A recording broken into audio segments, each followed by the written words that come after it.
माझ्या महाराष्ट्रातील वर्णव्यवस्थेतील शूद्र लोकांनो, म्हणजे SC ST OBC आणि मायनॉरिटीच्या लोकांनो, तसेच भारतातील वर्णव्यवस्थित शूद्र लोकांनो, तसेच इंडिया अलायन्सचे सर्व जे आहेत आणि RSS BJP सोडून जेवढेही शूद्र आमदार खासदार आहेत, यक्स असो हे सगळे आमदार खासदार हे देशद्रोही आहेत शूद्रातले.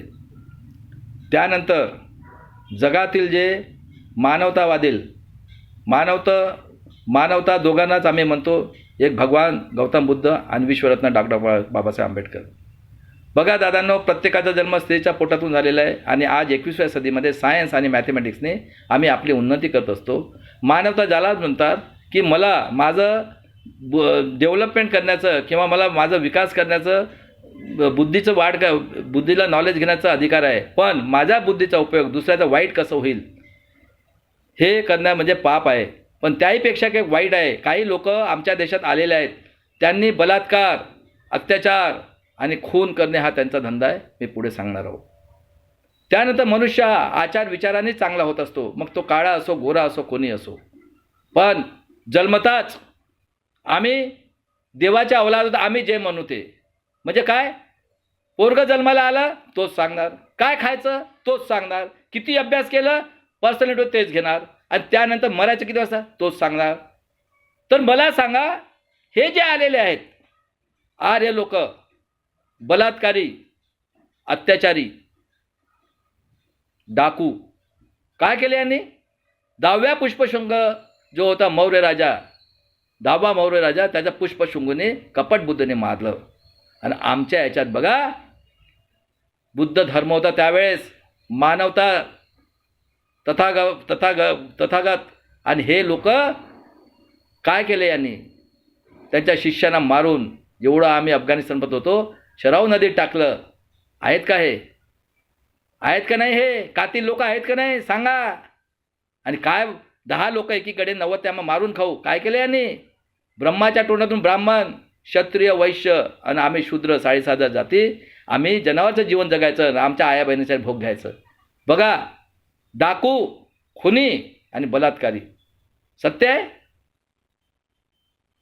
आणि त्यानंतर बघा, संतांना मारलं, कितीतरी निरपराध संतांना मारलं यांनी. आणि मारत रहिदासला मारलं, कबीरला मारलं, गुरुनानकला मारलं, सगळ्यांना मारलं. त्यानंतर बघा, 16व्या शतकात आमच्या इथं राजे महाराजे झालेत. शिवाजी महाराज, तुकाराम महाराज मारलं, आता आषाढी एका सगळे पंढरपूरचे वारकरी, ठीक आहे.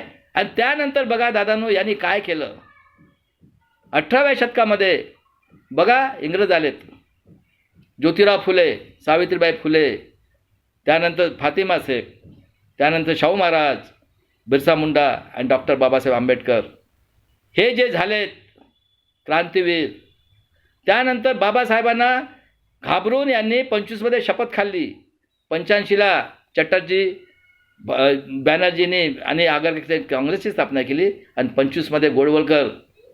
बघा कोण आहेत हे, की आम्ही हिंदू राष्ट्र करू. अरे हिंदू म्हणून ही शिवी आहे. 94मध्ये सुप्रीम कोर्टने ऑर्डर दिलेली आहे. आणि काय परंपरा संस्कृती म्हणजे परत आम्ही आणू. गांधीजीला मारलं. गांधीच्या एका शब्दावर आमचे लोक मेलेत, SC STचे लोक, गरीब मराठाचे लोक, पुढच्या पिढीच्या स्वाभिमानासाठी. आणि त्यालासुद्धा यांनी संपवून टाकलं 30 जानेवारी 1948ला. बाबासाहेबांना जाऊ दिलं नाही. 2 वर्ष 11 महिने 19 दिवसात जोगेंद्र माने निवडून दिल्यानंतर 30 नोव्हेंबर 1919 संविधान बनवलं. तेव्हा म्हणतात आम्ही संविधानाला मानणार नाही. आणि त्यानंतर बघा दादांनो, हे 3% लोक ज्या आलेले आहेत, आज 75 वर्ष झाले, प्रूव्ह करून सांगतो, 3% खुनी, बलात्कारी, डाकू लोकांनी लोकशाहीच्या नावाने 90% शूद्र, SC ST OBC लोकांना गुलाम केलेला आहे. आपण गुलाम झालेलो आहोत, हे प्रूव्ह करून सांगतो मी. बघा, एक मताचा अधिकार दिला. बाबासाहेबाला विरोध केला, देऊ नका. 10वीला द्या, बार नाही ऐकले. आणि बाबासाहेब मानवतावादी होते. हे खुंकार, बलात्कारी, खुनी लोकांना विश्वास ठेवला दादांनो. असं नाही म्हटलं त्यांनी की एवढा अत्याचार केला तुम्ही 3,500 वर्षापर्यंत, तुम्हाला मी 50 वर्षावर मतदानाचा अधिकार, असं नाही म्हटलं. मानवतावादी होते. आणि त्यानंतर सांगितलं काय, लोकांनी लोकांच्या उन्नतीसाठी केले राज्य. माझी डेप्युटेशन माझी डेफिनेशन आहे, लोकांना गुलाम करण्यासाठी हे 3% RSS लोकांनी काय केलं? अत्याचार, खून, बलात्कार करून आमच्यावर हुकुमशाही 90% चाललेली आहे लोकशाहीच्या नावाने. हा माझं हेडिंग आहे, मी प्रूव्ह करून सांगतोय आता तुम्हाला. आणि ज्याला कोणाला डाऊट असेल ना, मला बोलवा. मी सुप्रीम कोर्टला सुद्धा चॅलेंज करतो. बोलवा मला, सत्य आहे का सत्य आहे. स्वातंत्र्य, समता आणि बंधुत्व, कॉर्पोरेट सेक्टर, ज्युडिशनरी, ब्युरोक्रासी आणि प्रेस मीडिया. सांगा दादांनो, 75 वर्षात 340, 341, 342 आणि सांगितलं की हा सगळा देश तुमच्याकडून टॅक्स वसूल चालेल. त्यांना म्हटलं का तुम्ही एवढं जास्त सगळ्यांकडून टॅक्स? जेवायला नव्हतं मिळत, हे नव्हतं, पाया चपला नव्हत्या दादांनो. इतकी वाईट परिस्थिती, गडरच्या लाईनवर आणि नाल्यांवर घरदारं होती. आणि त्यानंतर बघा दादांनो, स्वातंत्र्य, समता, बंधुत्व आणि न्याय आणि हुकुमशाहीला सुरुवात झाली. मी हुकुमशाहीच म्हणतो. आज बघा किती अत्याचार झालेत महाराष्ट्रात, ते सांगतो मी. आणि 52 पासून आमच्या देशात इलेक्शनला सुरुवात झाली. SC STचे लोक शिकले होते का दादा? सांगा मला. OBCचे गरीब लोक शिकले होते का? SC STचे लोकांचं कोण झाले PA, कोण झाले मिनिस्टर? मग राजेशाही होती त्या वेळात, बरोबर आहे?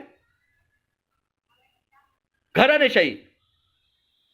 त्यांचं डोकं एवढं केलं, त्यांना नुसतं आंबेडकरचं नाव जरी घेतलं, बघा महाराष्ट्रातलं उदाहरण, जिवंत उदाहरण आहे. 7 ठिकाणी यांनी त्यांचं सपोर्ट घेतलं आणि तिथं हे म्हणजे आहेत का? हे बेईमान आहेत की नाही तुम्ही सांगा मला. कारण यांची आई आहे आणि ते सांडे आलेले आहेत. सांडे म्हणतो आज त्यांना. त्यांचं बी झालेलं आहे. हे सुद्धा तेच आहेत, आतंकवादी, बलात्कारी. ठीक आहे, पुढच्या व्हिडिओमध्ये मी सांगतो आता.